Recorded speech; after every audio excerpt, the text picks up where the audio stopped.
You know that person who makes 6 figures but splits the brunch bill down to the cent? Who drives 15 miles to save 9 cents on gas while burning $3 getting there? That's not cheap. That's psychology. And understanding why they do it will completely change how you see money anxiety. Here's the thing about people who are extremely careful with money. It's almost never about the money itself. Dr. Brad Klontz, a financial psychologist, calls these money scripts. Unconscious beliefs about money programmed into us before we even understood what money was. And once they're installed, they run on autopilot for the rest of your life. People who obsessively save often developed what's called a money vigilance script. Their brain installed a financial alarm system that screams danger at the smallest sign of spending, even when they have plenty. And this usually comes from one of two places.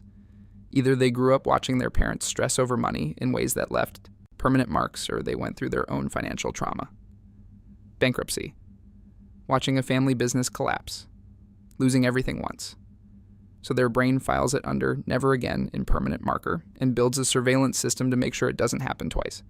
But here's what's wild.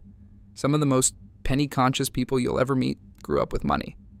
They never experienced scarcity themselves, but their parents were thrifty, so they inherited the anxiety without ever facing the actual problem. It's like developing PTSD from a war you didn't fight. You're feeling all this money panic in your body, even though your lived experience doesn't warrant it. Because your nervous system doesn't care about logic. It just knows that spending money feels dangerous in a way you can't articulate. So you reuse Ziploc bags until they disintegrate. You drive across town to save cents while your car burns dollars getting there. The math isn't mathing, but the psychology absolutely is. There's also another type. People who use extreme thriftiness as a form of control.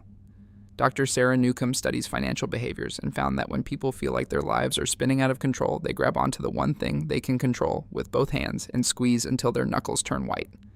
You can't control whether your job is secure or whether your landlord sells the building. But you can control whether you buy name brand or generic aluminum foil. Finally, having one corner of your life where you make the rules matters more than the 70 cents you're actually saving. Which is why you'll meet people who are selective penny pinchers in the most bizarre ways. They refuse to pay for parking, but drop $2,000 on vinyl records. They clip coupons for dish soap, but lease a luxury car. The inconsistency isn't random. They're being miserly in areas that give them that hit of control and spending freely in areas that feed some other emotional need. I realized I do this when I noticed I'll agonize over a $4 coffee, but impulse buy a $40 book without blinking. What, yeah. My brain decided books are safe spending.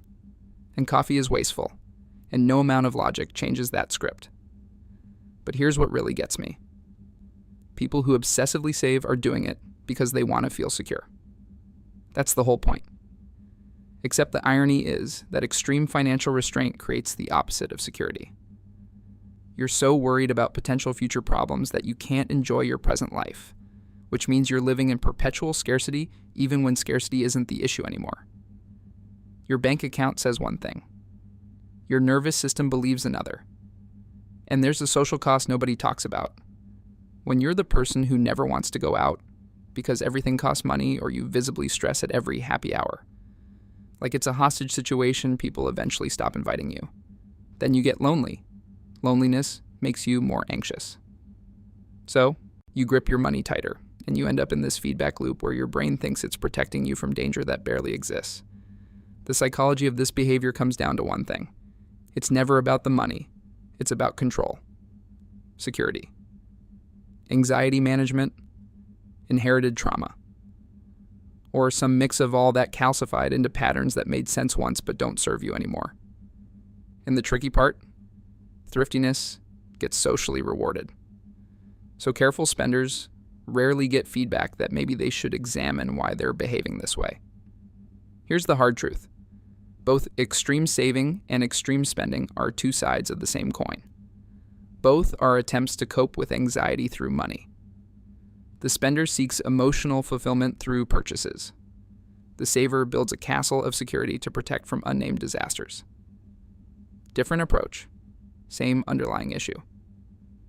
If you've ever felt anxious spending money, even when you have plenty, or if you recognize these patterns in someone, close to you, hit subscribe. This channel is for people learning to recognize when their brain's protection system is working against them instead of for them. Here at Cyclipses, we don't just talk about psychology. We excavate the patterns running your life on autopilot so you can decide if they still serve you. Next week, we're breaking down why some people can't accept help even when they desperately need it, and what that reveals about control and vulnerability. Your nervous system is trying to protect you. Sometimes it just needs an update. You've got this.